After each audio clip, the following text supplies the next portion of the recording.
Selamat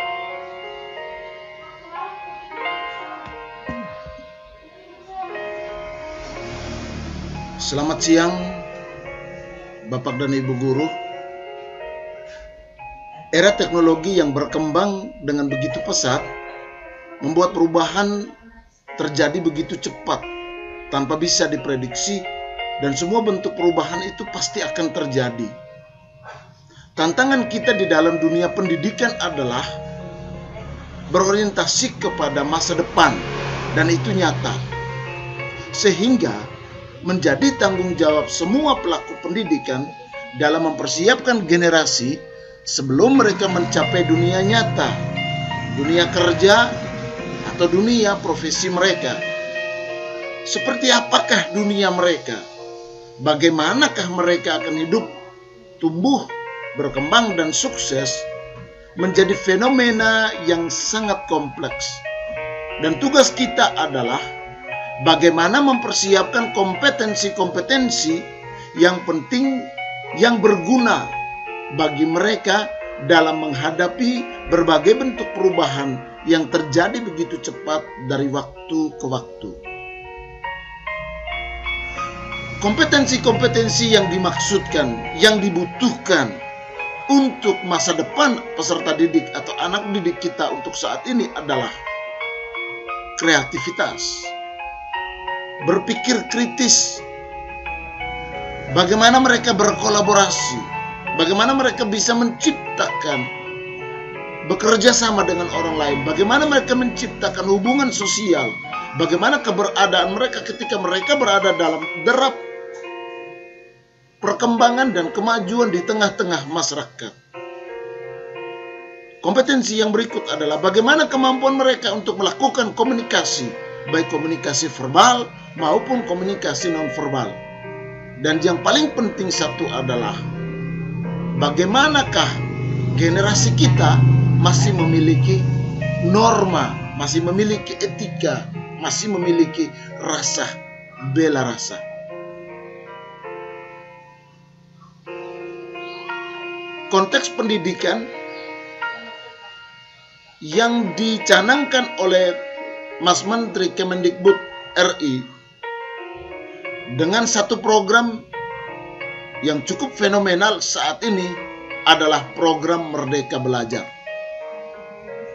Sepintas kita melihat, kalau kita mencoba untuk berangkat dari kata Merdeka Belajar, sebenarnya konsep harapan dari sebuah Merdeka Belajar mungkin pernah kita lakukan.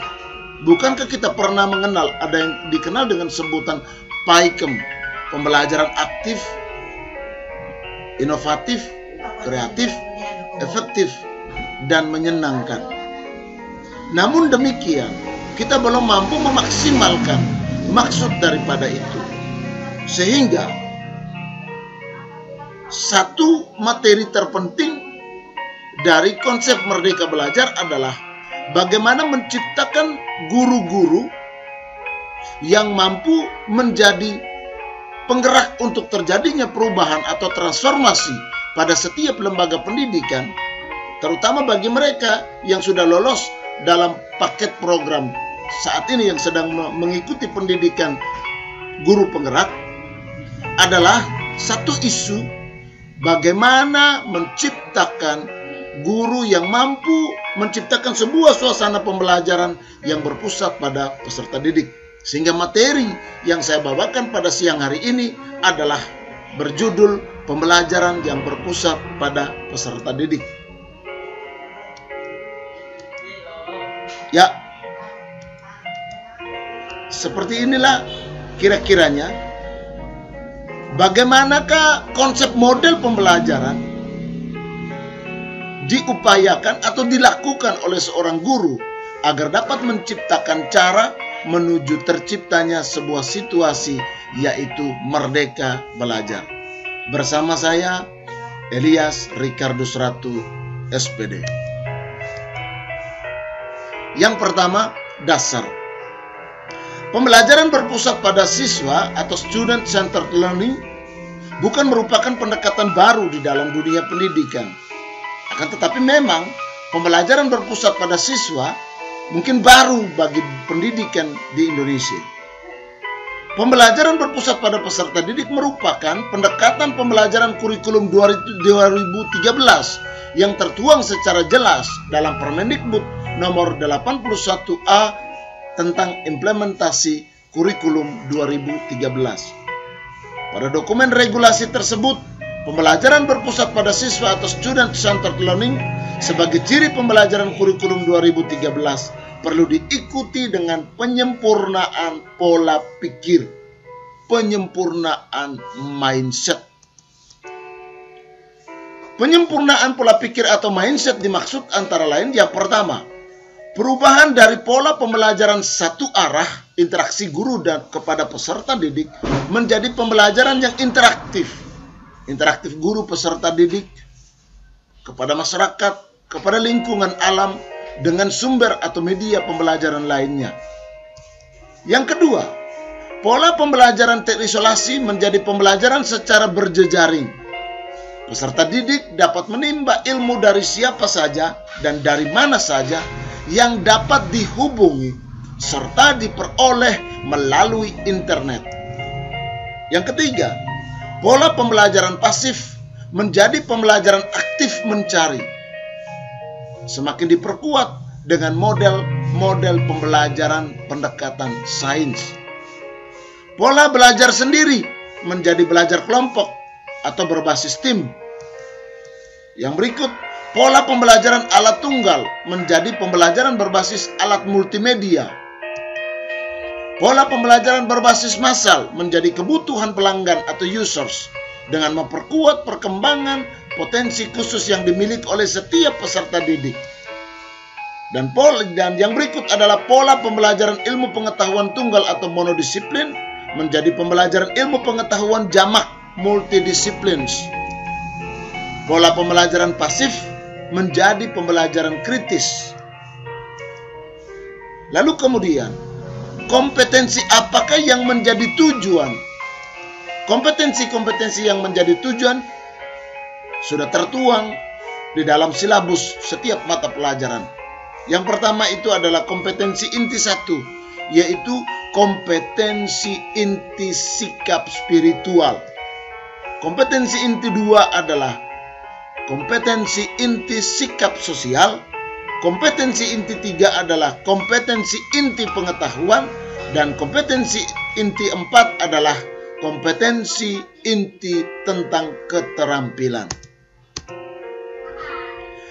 Karakteristik student-centered learning bagi peserta didik. Bagaimanakah karakter daripada pembelajaran yang berpusat pada peserta didik? Mari kita lihat. Pembelajaran yang berpusat pada peserta didik menjadi sebuah pendekatan wajib bagi pembelajaran kurikulum 2013, yakni mendahulukan kepentingan dan kemampuan siswa di dalam belajar.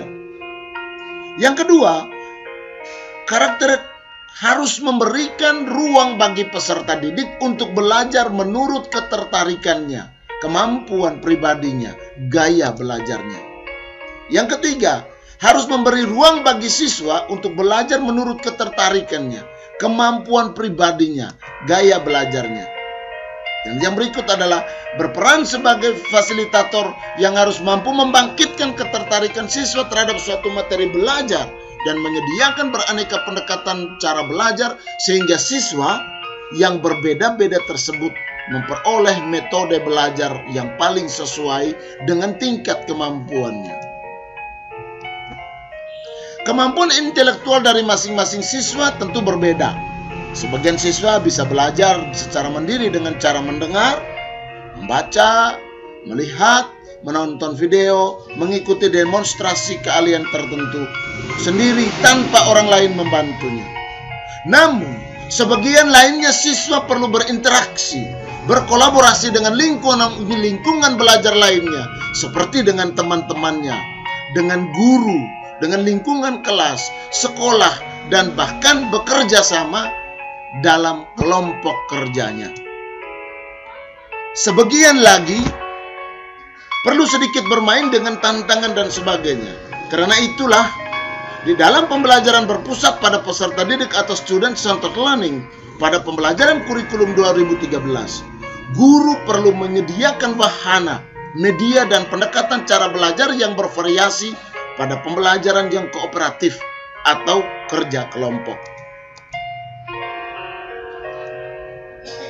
Pendekatan yang bagaimanakah yang penting dalam proses mengimplementasikan aktivitas pembelajaran yang berpusat pada peserta didik? Yang pertama, peserta didik harus jelas tahu tentang apa yang mereka butuhkan. Yang kedua, peserta didik harus dapat menyadari bahwa proses pembelajaran yang akan dilaksanakannya adalah sesuatu yang bermanfaat bagi dirinya. Bimbingan atau panduan harus disediakan untuk membantu peserta didik mencapai pada hasil yang diinginkannya. Harus ada kegiatan yang diperlukan siswa untuk membangun pengetahuan mereka sendiri dari berbagai sumber belajar. Mari kita mencoba melihat bagaimanakah tingkat daya serapan peserta didik dengan berbagai metode atau cara belajar yang diterapkan. Yang paling pertama kita melihat bahwa bagaimana belajar dengan cara mendengarkan. Dia hanya berada pada posisi bahwa daya serapnya hanya mampu mencapai 5%. Jikalau dengan membaca, dia membaca, maka daya serap, kemampuan dia untuk menangkap apa yang disampaikan, apa yang dibacanya adalah 10%. Lalu kemudian kita meningkatkan kepada audio visual. Ternyata dia sudah meningkat. Ketika kita menggunakan audio visual atau video, itu sudah mencapai 20%. Lalu kemudian yang keempat, bagaimana kalau guru melakukan demonstrasi atau kelompok lain melakukan demonstrasi dan mereka menyaksikan? Itu tingkat kemampuan untuk menyerap materinya adalah 30%. Lalu yang berikut, diskusi kelompok atau discussion groups itu mencapai 50%. Practice by participating, artinya mereka melakukan praktek dengan terlibat langsung di dalam aktivitas pembelajaran. Aktivitas praktek itu bisa mencapai 75%. Lalu kemudian, bagaimana anak belajar sendiri, mencari sendiri, menemukan sendiri, melakukan sendiri, dan bahkan kemudian menggeneralisasikan apa yang dipahaminya kepada orang lain, kepada teman-temannya, itu bisa mencapai daya serapnya adalah 90%. Inilah menjadi tantangan terbesar bagi kita sebagai guru. Bagaimana kita dapat menciptakan model pembelajaran yang mampu melibatkan aktivitas-aktivitas peserta didik. Dasar-dasar dalam merancang pembelajaran yang berpusat pada peserta didik.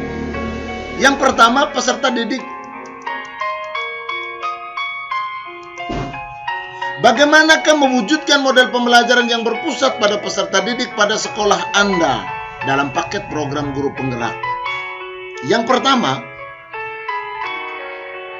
berani melibatkan segenap komunitas dalam langkah proses menuju perubahan. Bagaimana Anda sebagai seorang guru mampu berinisiasi, berkomunikasi dengan kepala sekolah tentang rancangan atau rencana perubahan, lalu berkolaborasi di dalam tim, di dalam komunitas belajar di sekolah Anda bersama dengan rekan-rekan guru Anda untuk melakukan perubahan. Lalu kemudian, Bapak dan Ibu guru penggerak akan belajar bersama di dalam kelompok tentunya melalui LMS, ya, Learning Management System.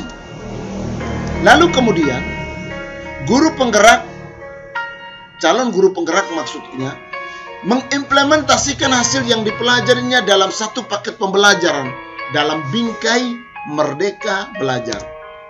Lalu kemudian implementasi materi pembelajaran hingga aksi nyata dilaksanakan oleh seorang calon guru penggerak pada lembaga pendidikannya. Bagaimanakah pola implementasinya kembali lagi kepada tadi bahwa dia menciptakan atau berkolaborasi dengan seluruh komunitas sekolah. Kesemua proses ini bertujuan untuk menciptakan murid, guru yang merdeka belajar. Bagaimanakah model-model pembelajaran yang bagaimanakah yang diharapkan agar dapat menciptakan murid yang merdeka belajar? Antara lain inquiry learning, project based learning, discovery learning, inquiry terbimbing, problem based learning, dan lain-lain sebagainya. Tinggal bagaimana Bapak dan Ibu guru memiliki kompetensi yang utuh tentang model-model pembelajaran, memiliki pemahaman tentang sintak-sintak yang harus dilewati seseorang guru di dalam kelas dengan menggunakan model-model pembelajaran tersebut. Niscaya Bapak dan Ibu guru pasti akan tercapai pada tujuan menciptakan suasana belajar murid merdeka belajar. Calon guru penggerak dalam prosesnya mengkomunikasikan rencana aksinya dengan kepala sekolah, lalu mensosialisasikannya kepada warga sekolah untuk mendapatkan dukungan. Merencanakan bentuk aktivitas yang merujut pada terciptanya aktivitas dengan sasaran bagi sekolah pada umumnya dan di dalam kelas pada khususnya. Melaksanakan kegiatan dalam mewujudkan aktivitas pembelajaran dalam kelas yang berpusat pada peserta didik. Dan salah satu bentuk aktivitasnya adalah in-house training. Bagaimana membangun pola berpikir, bagaimana kompetensi-kompetensi para guru perlu dipersiapkan terlebih dahulu agar ketika mereka beraksi melaksanakan aktivitas pembelajaran di dalam kelas mampu menciptakan apa yang kita sebut tadi, merdeka belajar, pembelajaran yang berpusat kepada peserta didik. Akhir kata, merdeka belajar itu bukan tujuan. Merdeka belajar adalah cara. Guru penggerak adalah mentor dalam gerakan mewujudkan merdeka belajar. Dukungan dari segenap komunitas kepada proses gerakan yang diusung oleh calon guru penggerak adalah indikator penentu dalam mewujudkan proses perubahan pada sekolah Bapak dan Ibu guru. Calon guru penggerak setelah melewati satu proses seleksi bukanlah sosok yang memiliki keutuhan pemahaman tentang proses gerakan. Namun, semua warga sekolah pasti memiliki kompetensi yang mungkin jauh lebih besar untuk sebuah gerakan perubahan. Maka, proses berkolaborasi dengan segenap kompetensi akan melahirkan sebuah energi dasar untuk sebuah perubahan. Tantangan yang kita jumpai dalam mencapai tujuan adalah jalan terdekat menuju tujuan itu. Terima kasih banyak. Selamat siang. Selamat mewujudkan pembelajaran berpusat pada peserta didik. Merdeka belajar.